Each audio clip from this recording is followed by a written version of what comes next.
Evening friends, आज के update कुछ प्रकार से। आज हम बात करेंगे नेपाल की। नेपाल के नवलपरासी वेस्ट में भारतीय जवानों पर सीमा में घुसकर एक अस्थायी बांध तोड़ने का आरोप लगा है। इस कारण भारत नेपाल सीमा पर तनाव फिर बढ़ गया है। दावा किया जा रहा है कि अस्थायी बांध स्थानीय लोगों ने अपने गांव को नारायणी नदी की बाढ़ से बचाने के लिए बनाया था। रिपोर्ट में यह भी कहा गया है कि इस घटना के वक्त स्थानीय नेपाली लोगों की भारतीय सुरक्षा बलों के साथ टकराव भी हुआ था। भारतीय जवानों पर मिट्टी की बांध को तोड़ने का आरोप। काठमांडू पोस्ट की रिपोर्ट में एक वायरल वीडियो का हवाला दिया गया है, जिसमें नवलपरासी वेस्ट जिले के सुस्ता इलाके के निवासियों और भारतीय जवानों के बीच विवाद को दिखाया गया है।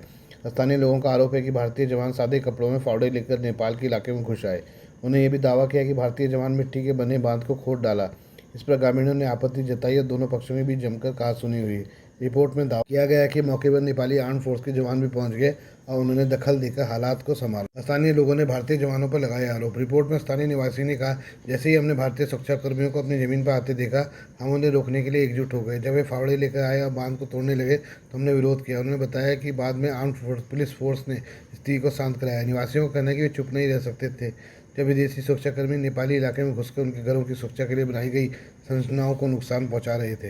नेपाली आर्म फोर्स के सुस्ता प्रोटेक्शन कैंपेन के प्रवक्ता रविंद्र जायसवाल ने दावा किया कि ग्रामीणों ने मिट्टी का अस्थायी बांध तभी बनाया था जब भारतीय अधिकारियों ने नेपाल को नारायणी नदी के किनारे बाढ़ रोधी पक्का ढांचा बनाने से रोक दिया था। उन्हें आगे कहा, जब पक्का बांध बनाने का काम रोक दिया गया था तो निवासियों ने बाढ़ के खतरे को कम करने के अस्थायी उपाय के तौर पर मिट्टी का ढेर लगाकर बांध बनाया। वे सादे कपड़ों में भारतीय सुरक्षाकर्मी में आए और उसे खोदने लगे। चीफ डिस्ट्रिक्ट ऑफिसर दीपक राज नेपाल ने पुष्टि की कि बांध को लेकर निवासियों और भारतीय सुरक्षाकर्मियों के बीच विवाद हुआ था। उन्होंने कहा कि इस मुद्दे को सुलझाने के लिए सोमवार को दोनों पक्षों के अधिकारियों के बीच बातचीत होने की उम्मीद है। ये बात करते हैं पाकिस्तान की। पाकिस्तान में नए प्रांत बनाने की कोशिशों ने बहुत बड़ा विवाद शुरू कर दिया है। इस बार आर्मी चीफ असीम मुनीर और शहबाज शरीफ आमने सामने हैं। कई पाकिस्तानी पत्रकारों ने शहबाज शरीफ की सरकार के जल्द गिरने की भी भविष्यवाणी की है। ये विवाद तब सामने आया जब देश के गृह मंत्री मोहसिन नकवी ने शासन का ढांचा ध्वस्त होने की बात करते हुए कहा कि देश के शासन ढांचे में बड़े बदलाव की जरूरत है। मोहसिन नकवी असीम मुनीर के काफ़ी करीबी माने जाते हैं। पाकिस्तानी विपक्षी दलों और राष्ट्रवादी समूह ने इस प्रस्ताव की कड़ी आलोचना की है। कुछ लोगों ने चेतावनी दी है कि प्रांतों की सीमाओं से जुड़े मुद्दों को फिर से उठाने से मौजूदा राजनीतिक और जातीय मतभेद और गहरे हो सकते हैं। वो 1971 जैसा हाल होने की चेतावनी दे रहे हैं जब पाकिस्तान टूटकर बांग्लादेश बना था। मोहसिन नकवी का तर्क है कि पाकिस्तान के बड़े प्रांतों खासकर पंजाब और सिंध का प्रभावी ढंग से प्रशासन चलाना मुश्किल हो गया है और नए प्रशासनिक यूनिट बनाने से शासन और सेवा वितरण में सुधार हो सकता है। पाकिस्तानी मीडिया की खबरों के मुताबिक उन्होंने राजनीतिक दलों से इस मुद्दे पर आम सहमति बनाने की अपील की है। कई रिपोर्ट में आसान बलूचिस्तान को भी कुछ हिस्सों में तोड़ने की बात कही गई है, जिसका मकसद बलूच विद्रोहियों के आंदोलन को कमज़ोर करना है। बिलावल भुट्टो की पाकिस्तानी पीपल्स पार्टी, शहबाज शरीफ की पाकिस्तानी मुस्लिम लीग नवाज़ और साथ ही सिंधी और बलोच राष्ट्रवादी समूह ने इस प्रस्ताव का कड़ा विरोध किया है, जिससे अब ये लड़ाई पाकिस्तान सरकार बनाम पाकिस्तानी सेना की हो गई है। इस बदलाव के लिए संविधान संशोधन की जरूरत होगी और अगर शहबाज शरीफ और बिलावल भुट्टो तैयार नहीं होते तो संविधान संशोधन संभव नहीं है। इसलिए पाकिस्तान की राजनीति में शहबाज शरीफ की सरकार के जल्द गिरने की भविष्यवाणी की गई है। आलोचकों का तर्क है कि राजनीतिक सहमति के बिना बड़े संवैधानिक के प्रशासनिक बदलाव नहीं किए जाने चाहिए। वे पाकिस्तान में 1970 के आम चुनाव के बाद सत्ता विवाद की बात कर रहे हैं, जब शेख हसीना के पिता मुजीबुर रहमान के चुनावी जीत हासिल करने के बाद भी तत्कालीन पश्चिम पाकिस्तान के नेताओं ने उनके हाथ में सत्ता नहीं सौंपा।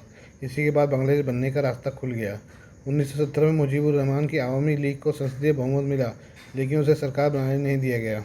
इसके बाद राजनीतिक प्रतिशोध के चलते बांग्लादेश में ऑपरेशन सर्चलाइट चलाया गया, जिसके बाद बांग्लादेश मुक्ति संग्राम शुरू हुआ। दिसंबर 1971 में पाकिस्तान की हार के बाद बांग्लादेश का गठन हुआ।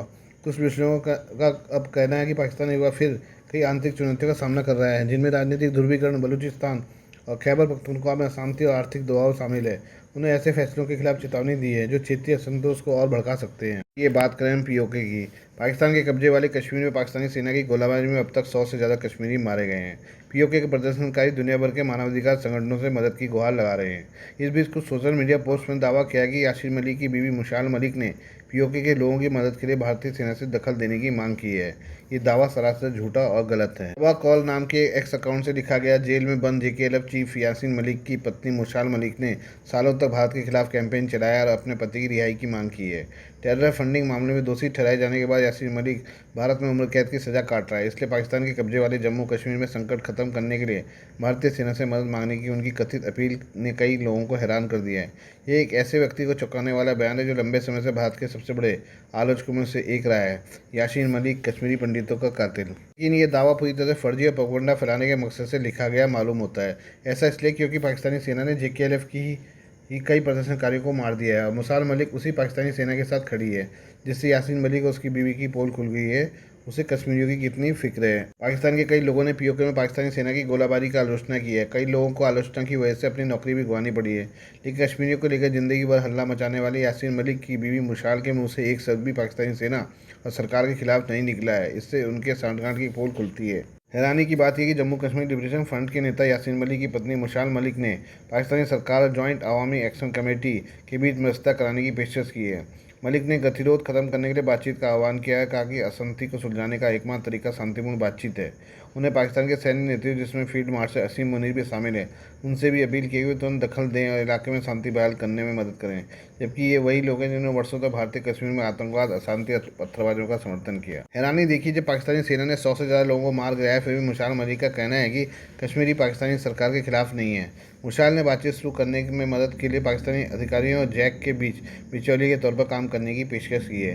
न्यूज़ 18 ने इंटेलिजेंस सूत्रों के हवाले से बताया कि पाकिस्तानी सेना POK संकट को कम करने और जैक के साथ गतिरोध को खत्म करने के लिए मुसाल का इस्तेमाल कर रही है।